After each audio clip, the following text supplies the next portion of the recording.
По речиси 12 години градба, Струмичкиот театар ќе треба да се реконструира пред да се отвори. Проблемите со различни изведувачи, па и неколкуте спора што се појавија во текот на долгиот процес на градба, направија сериозни пропусти кои ќе мора да се решат пред да почне со работа театарот. Вработените во Струмичкиот театар биле консултирани и тие ги изнеле забелешките. Најголем предизвик е тоа што не е предвиден соодветен влез и излез за техниката опрема, како и светлосните кули, но и други проблеми кои во следните месеци ќе треба да се надминат. Ние како театар, како вработени стручни лица, дадовме забелешки на овој проект и останува таму проектот го води музеот на град Струмица и се надевам со изведувачите и со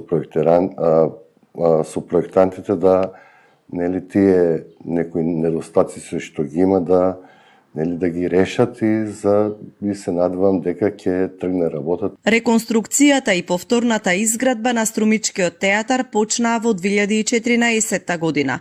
Тој се наоѓа во стариот дел на градот, на местото на првиот театар кој целосно изгоре во пожар.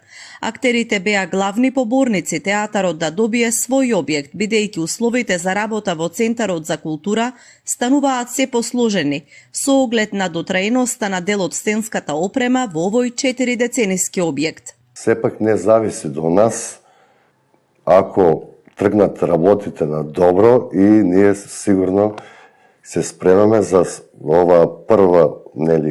прв збор кој ќе биде во новата зграда, ќе бидат ангажирани сите актери кои се живи овде, ќе бидат ангажирани за еден специјален нов текст кој ќе биде во новата зграда. И ќе ни биде голема чест, но оставам на времето, ќе покаже кога ќе биде. Си има стручни лица кои се надевам дека ќе го направат тоа и Струмица и Македонија ќе добие еден современ театар. Министерот за култура и туризам Зоран Лутков рече дека довршувањето на Струмичкиот театар е приоритет и објектот ќе се отвори во 2026 година.